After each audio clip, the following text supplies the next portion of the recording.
இந்த நிலமைன்னா நாங்கள்லாம் சின்ன சின்ன பசங்க வச்சுருக்குறோம், குழந்தைங்க போது வருது, அவங்களுக்கும் அந்த லேடிஸ் குழந்தைங்களுக்கும் பாதுகாப்பு வேணும். அதுக்காக ஒரு ஹெல்ப் எங்களுக்கு ஏதாவது ஒன்று பண்ணி கொடுங்க இந்த சந்தில்.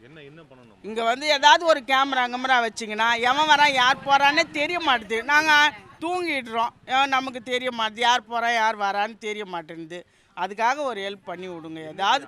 என்ன நடந்ததுமா அந்த பாட்டியை அடித்து அதை என்ன நாசம் பண்ணாங்களா என்னன்னு தெரியல. ஆனால் அது பயப்படுது, சொல்கிறதுக்கு பயப்படுது. எனக்கு இப்படி நடந்தது அப்படின்ட்டு சொல்கிறதுக்கு பயப்படுது. ஆனால் அடிச்சுது மூஞ்சில் கடிச்சு வச்சுக்குது, சைடு ஃபுல்லாகவே கடிச்சு வச்சுக்குது. நாங்கள் பார்த்ததுக்கு இந்த சைடெல்லாம் கடிச்சிருக்குது, பல்லு அப்படியே இருக்குது, மூஞ்சி கூட அப்படி தான் இருக்குது. நீங்கள் பாருங்களேன், அடித்தா மாதிரியே தெரியல. அதை இப்போ குத்துனா கூட இங்கே ரத்தம் வரும், கிழிச்ச மாதிரி இருக்கும், அது அப்படியே புதஞ்சிக்கினுக்குற மாதிரி இருக்குது. அந்த பாட்டி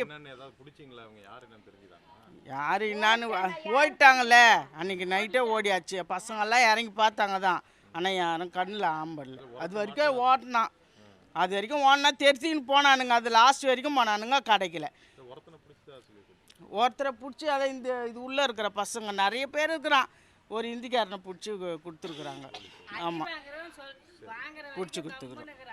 அது எங்களுக்கு ஒரு ஹெல்ப் பண்ணுங்க. இந்த லைட்டுங்க இல்லை, அதை கொஞ்சம் இந்த தெரு ஃபுல்லாக கொஞ்சம் இருட்டாக இருக்குது, அதை ஒரு கேமராவோ ஏதோ ஒன்று வச்சிங்கன்னா ஆள் யாருன்னு தெரிஞ்சிடும்.